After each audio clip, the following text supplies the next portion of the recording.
کی اجازت چاہوں گا. ایک تابعی گزرے ہیں عبد الرحمن فروخ کے نام سے. عبد الرحمن فروخ کے نام سے آپ گھر بیٹھے ہوئے تھے. اعلان ہوا کہ جنگ کے لیے آ جاؤ. آپ اپنی بیوی کے پاس گئے. فرمایا ہے بیوی میں جنگ کے لیے جا رہا ہوں. انہوں نے کہا کہ اے عبد الرحمن فروخ تم جنگ کے لیے جا رہے ہو, میں حاملہ ہوں, میرے پیٹ میں بچہ ہے. فرمایا میں 30,000 درہم آپ کو دے کے جا رہا ہوں. جب میرا بچہ پیدا ہو وہ 30,000 درہم کی اس کی تربیت کر لے.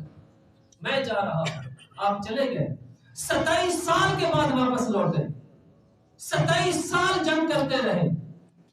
جب 27 سال کے بعد واپس لوٹے, دروازے کے اوپر دستک دی, اندر سے بیٹا نکلا, وہ بھی جوان تھا. 27 سال کا بیٹا تھا, جوان تھا. پوچھا کون ہو تم؟ فرمایا میں آپ کا باپ عبد الرحمن فروخ ہوں. فرمایا نہیں تم میرے باپ نہیں ہو سکتے. اصرار ہوا, ضد ہوئی, لڑائی ہوئی, کشمکش ہوئی. باپ تھا, اس کے ہاتھ میں نیزہ تھا کیونکہ جنگ کے لیے گیا ہوا تھا. اس نے دروازے کے اوپر نیزہ مارا, شور ہوا, اندر ماں سوئی ہوئی تھی, اٹھ گئی. جب ماں اٹھی دیکھا تو وہ خوش ہو گئی کہ میرا شوہر آ گیا. اس نے اپنے بیٹے سے کہا, فرمایا کہ یہ تیرا باپ ہے. اس نے کہا اچھا ٹھیک ہے. تو وہ باپ اور بیٹا گلے مل گئے. رات ہو گئی, سو گئے. جا کے اپنی بیوی سے پوچھا مجھے یہ تو بتاؤ وہ جو میں نے 30,000 درہم آپ کو دیا تھا وہ آپ نے کہاں لگا دیا؟ آپ نے فرمایا کہ اے میرے شوہر عبد الرحمن فروخ سو جاؤ, جب تم صبح اٹھو گے پھر بتاؤں گی کہ میں نے 30,000 درہم کہاں پہ خرچ کر دیا ہے. آپ صبح اٹھے, نماز پڑھنے کے لیے مسجد نبوی کے اندر تشریف لے گئے.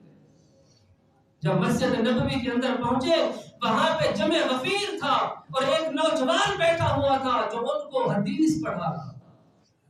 آپ نے دیکھا, آپ اس مجمع کے اندر بیٹھے رہے. آپ نے پوچھا کہ یہ کون ہے؟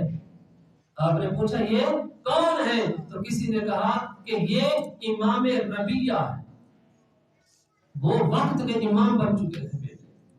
فرمایا یہ امام ربیعہ ہے. انہوں نے کہا یہ کون ہے؟ فرمایا یہ عبد الرحمن فروخ کے بیٹے. جب آپ واپس آئے اپنی بیوی سے ملاقات کی.